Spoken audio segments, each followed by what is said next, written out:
Good morning বন্ধুরা, সবাই কেমন আছো? আশা করছি সবাই খুব ভালো আছো। আজকে একটা নতুন ব্লগ নিয়ে তোমাদের কাছে চলে এলাম। আজকের ব্লগটা বিশেষ স্পেসিফিক কিছু নেই, কিন্তু একটু উল্টোপাল্টা ব্লগ। আমি প্রথমে তেল মালিশ করে নিয়ে একটু কন্টেন্ট রাইট করতে বসলাম, কারণ যে আমি মেকআপ, আমার একটা দিদি বলেছিল যে কন্টেন্ট এরকম লিখে রাখলে নাকি খুব ভালোভাবে কন্টেন্ট ক্রিয়েট করা যায় আর কিছু ভোলাও যায় না। এরপর নিচে এসে ছেলের বোতলগুলো স্টেরিলাইজ করতে বসিয়ে দিলাম ধুয়ে, কারণ আর আজকে রান্নার দায়িত্ব আমার ছিল, কারণ মায়ের হাত একটু কেটে গেছিলো। রোজ আমি রান্না করি না, কিন্তু আজকে আমি করেছিলাম। তো এখানে রান্না হচ্ছিল পটল দিয়ে সয়াবিন দিয়ে তরকারি আর ডিমের কষা। পটল দিয়ে সয়াবিন দিয়ে তরকারিটা হচ্ছে আমার শ্বশুরমশাই, হাজব্যান্ড সবাই খাবে, আর ডিম কষাটা আমি আর আমার বোনই খাবো।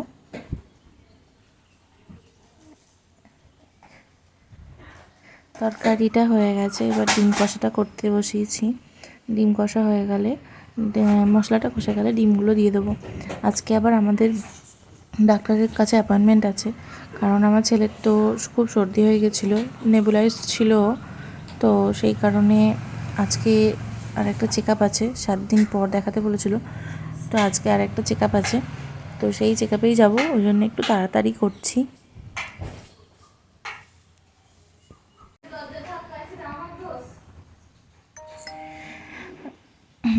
মশলাটা কষে গেছে, এবার আস্তে আস্তে ডিমগুলো দিয়ে দেবো।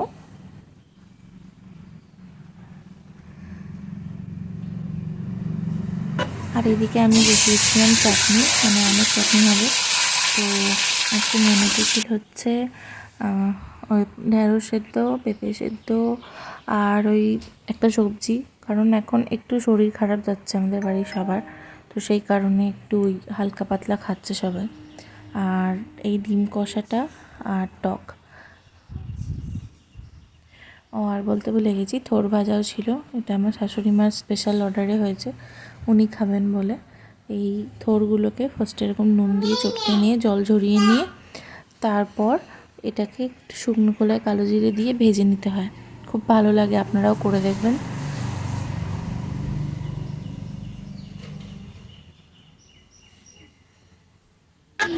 আমার রান্নাবান্না কমপ্লিট, আমি এবার এসে একটু বসেছি। আর আজকে আমার এখনও চান হয়নি, ইউজুয়ালি সকালেই চান করে নিই, কিন্তু আজকে এখনও করিনি। এখন পুচকুটার সাথে খেলা করছি। দাঁতটা একবার দেখিয়ে দিই, দাঁতটা দাঁত আমার একটা দাঁত বেরিয়েছে। আচ্ছা, আমার একটাই, আমার জানো তো এই বুড়ো বয়সে একখানা। আর এটা হচ্ছে খেলনার বক্স। এখানে নয় ও টাংমা, নয় আমি খেলনাগুলো গুছিয়ে রাখি, আর ও ঠিক খেলনাগুলোকে বের করে করে করে করে সব খেলনাগুলো ছড়িয়ে দেয়। এটাই হচ্ছে এখন ওর কাজ। আমরা রেডি হয়ে বেরিয়ে পড়েছি। অ্যাকচুয়ালি একটা মিস আপ হয়ে গেছিলো, কারণ আমরা ভেবেছিলাম আমাদের অ্যাপয়েন্টমেন্ট একটু দেরিতে হবে, বাট স্যার একটু তাড়াতাড়ি চলে আসে। তো আমরা তো যাবো চন্দননগর, সেই কারণে আমরা খুব তাড়াতাড়ি করেই আমাদের বেরিয়ে পড়তে হয়। আর এই হচ্ছে ভদ্রলোক, ইনি এখন আর কোলে বসতে চান না, টোটোয় উঠে একদমই। ওনাকে একজন সিটিজেনের মতো সিটেই বসতে দিতে হবে, এটা ওনার দাবি। আমরা ট্রেন পেয়ে গেছি, তাও খুব ছুটে ছুটে।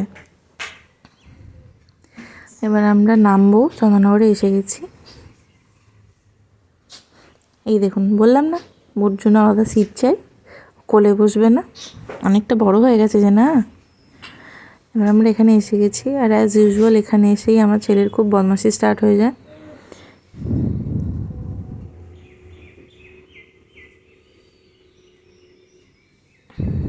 আমাদের ডাক্তার দেখানো হয়ে গেছে, ছেলেরটা হয়ে গেছে, এরপরে হাজব্যান্ডকে দেখাবো, তো মাঝখানে একটু টাইম আছে। তো আমি জুয়েলারি র মেটেরিয়ালস কিনতে চলে গেছিলাম। এই যে দেখুন শপটা, আমরা এই শপ থেকে র মেটেরিয়ালস আমি কিনি, বরাবর খুব কম প্রাইসে দেয়। আপনারা কিনলে আমার কাছে ইনবক্সে মেসেজ করতে পারেন, আমি জায়গার ঠিকানা দিয়ে দেবো। এরপর আমরা ফিরে পড়েছিলাম, ট্রেনে উঠে পড়েছি বাড়ি ফেরার জন্য। আর এখানে হচ্ছে আমার পুচকু পাঁপড় খাচ্ছে।